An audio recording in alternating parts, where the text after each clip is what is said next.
नमस्कार। हमारे सामने एक और इंटीग्रल है। साइन एक्स से इंटीग्रेट करना है फ्रॉम ए टू बी, लेकिन using limit of a sum.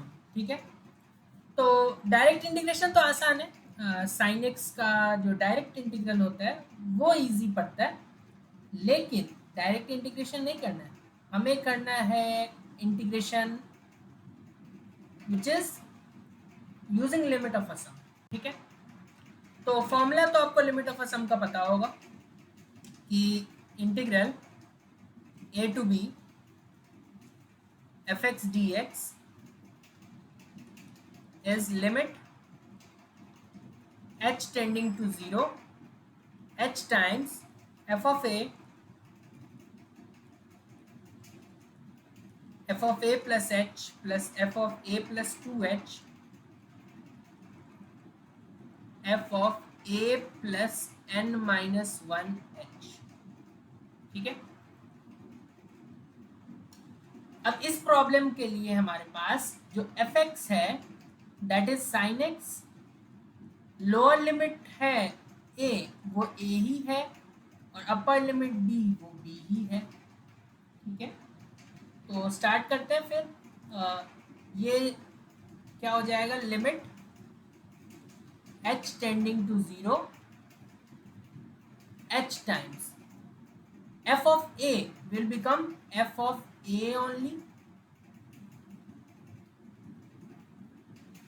ठीक है, तो जब ऐसे ही है f of a ही है तो f of a का वैल्यू ही रख दो, एक एक्स्ट्रा स्टेप लिखने का क्या फायदा।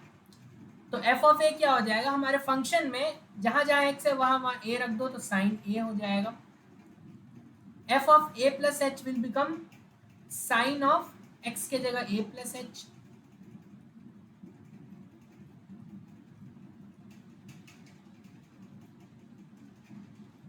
Plus sine a plus 2h and so on plus sin a plus n minus 1 times h। ठीक है, अब देखो साइन का जो एंगल है वो AP में है, फर्स्ट टर्म a है, फिर h बढ़ा, फिर उसमें एक और h बढ़ा, तो जब एंगल्स AP में होते हैं तो साइन का सम ऑफ साइन सीरीज, जो कि हमने पिछले वीडियो में देखा था, साइन और कोसाइन का जो सम का फॉर्मूला होता है वो क्या होता है, हमने याद किया था उसे। क्योंकि फॉर्मूला हर बार आप डिराइव नहीं कर सकते, जब साइन का सम होता है या फिर कोसाइन का भी हो तो ये टर्म तो सेम ही आता है, which is sine N H by 2 divided by sine h by 2। अब क्योंकि साइन का सम है इसलिए यहाँ पे साइन आएगा, और यहाँ ए पी जैसा होता है a plus N minus 1 times h by 2, ये फॉर्मूला होता है साइन के सम का।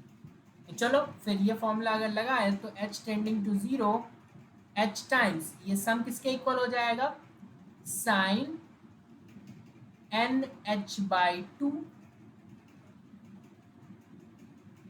Divided by sine h by 2 और sine a plus n minus 1 times h। ठीक है, अब हम चाहेंगे कि लिमिट्स रिजॉल्व हो, कैसे होंगे। देखो साइन जब भी दिखता है अकेला तो हमें पता है कि हमारे पास लिमिट में साइन के रिलेटेड क्या लिमिट होता है, पॉपुलर है limit x tending to 0 sine h by h, this is sorry sine x by x, अगर x टेंडिंग टू 0 है तो दिस इज इक्वल टू 1। तो ये जो नीचे लिख रहा है h बाई 2, अब देखो ये उल्टा भी हो ना फिर भी ट्रू होता है, that means limit x tending to 0 x by sine x, this is equal to. ठीक है, तो क्योंकि लिमिट ऊपर नीचे सेपरेट हो सकता है तो अगर नीचे लिमिट आएगा तो mx को नीचे ला पाएंगे। ठीक है, तो ये हमें देखना है कि ये साइन h बाई 2 है तो इसको h बाई 2 चाहिए, क्योंकि यहाँ जो होता है वही नीचे चाहिए, हमें x है तो x चाहिए, तो यहाँ h बाई 2 है तो ऐसा करते हैं कि यहाँ भी h बाई 2 लिख देते हैं। ठीक है। अब हमने क्या किया है कि 2 से डिवाइड किया है, तो ऐसा करते हैं कि बाहर 2 से मल्टीप्लाई भी कर देते हैं। ठीक है, या बाहर क्यों, यहीं पे लिख देते हैं 2। देखो 2 से डिवाइड किया मैंने, 2 से मल्टीप्लाई कर दिया। ठीक है, तो ये क्या हो जाएगा, देखो लिमिट h टेंडिंग, अब देखो मैं लिमिट डिस्ट्रीब्यूट कर देता हूँ, h/2 divided by sine h/2, ये लिमिट डिस्ट्रीब्यूट हो गया। साथ क्योंकि प्रोडक्ट है ना, तो प्रोडक्ट होता है, limit of product is product of limit, ये हमने पढ़ा था। तो लिमिट ऑफ ये product is product of limit, तो लिमिट h टेंडिंग टू 0, अब हम लिख सकते हैं 2 टाइम्स, क्या बच गया, साइन nh/2, और साथ में क्या बच गया, sign a plus n-1 h/2, ये बच गया। ठीक है, अब देखो ये चीज तो 1 हो जाएगा, आगे इधर क्या होगा, आगे अगर देखें तो इसमें अगर हम यहाँ पे हमारे पास nh/2, अच्छा nh का वैल्यू लिमिट ऑफ अ सम में nh होता है b माइनस ए। ठीक है, तो यहाँ b का वैल्यू b ही है, a का वैल्यू है, b is the upper limit, a is the lower limit, तो nh b minus a limit of a sum के अकॉर्डिंग, तो जहाँ जहाँ nh दिख रहा है वहाँ b माइनस ए लिख सकते हैं हम, तो this will be limit h tending to 0 2 times sine of b minus a/2, nh की जगह b माइनस ए लिख दिया, sign of a plus n-1 h/2। अब अगर h 0 इसमें डालें तो पहला वाला टर्म तो इफेक्ट नहीं होगा, दूसरे वाले में ये n-1 टाइम्स ये 0 हो जाएगा ये वाला टर्म, तो हमारे पास बचेगा क्या जब लिमिट अप्लाई करेंगे, तो हमारे पास बचेगा 2 times sign b minus a/2 और साइन a। ठीक है, यही बचेगा, क्लियर है, यही तो बच रहा है हमारे पास। अब फॉर्मूला ये था ना, हाँ। अब देखो ध्यान से कि इसमें हम क्या कर सकते हैं कि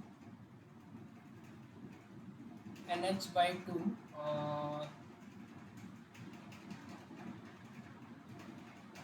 ठीक है n-1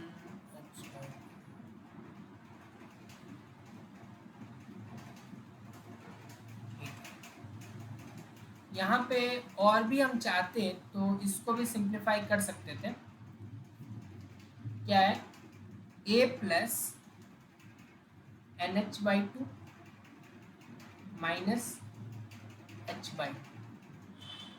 ठीक है, अब उस nh के जगह b माइनस ए रख सकते हैं हम लोग, मैं यहीं पे करके दिखा देता हूँ, इस nh के जगह b माइनस ए रख दिया, अब h/2 0 हो जाएगा, तो हमारे पास बच क्या गया, इधर इधर बच गया हमारे पास 2a प्लस b माइनस ए, तो 2a minus A is a, कुछ ऐसा बच गया। ठीक है, अच्छा हमारे पास एक फॉर्मूला होता है साइन में, 2 sine a sine b is cos of a minus b minus cos a plus b, तो इसको हम लोग इस फॉर्मूला के मदद से क्या लिख सकते हैं, कॉस ऑफ a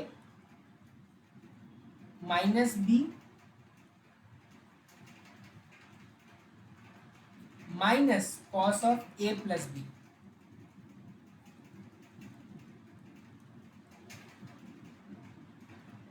तो क्या हो जाएगा, this will become b/2 minus b/2, ये कैंसिल हो जाएगा, कॉस ऑफ बचेगा माइनस a/2 माइनस a/2, तो 2 टाइम्स माइनस a/2, अरे माइनस a/2 माइनस a/2, तो -2 टाइम्स a/2, तो माइनस ए बचा सिंपली,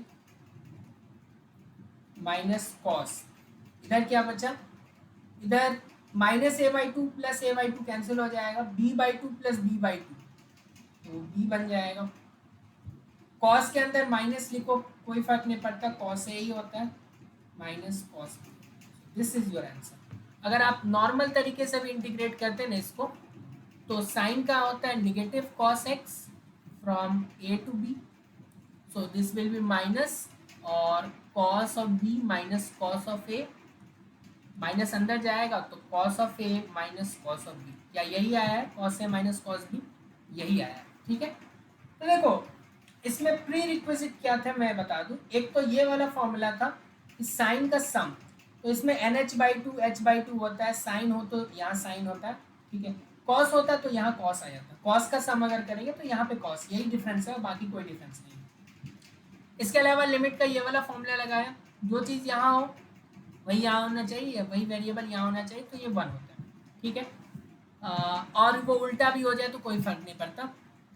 इसके अलावा एक फॉर्मूला लगाए ट्रिगोनोमेट्री का, 2 sin a sin b is cos a minus B minus cos A plus B. इसके अलावा NH कोई जगह b माइनस से रखना होता है, वो तो हमें पता ही था। ठीक है, तो दैट्स इट, इसके अलावा कुछ खास था नहीं हमारे पास। क्लियर है।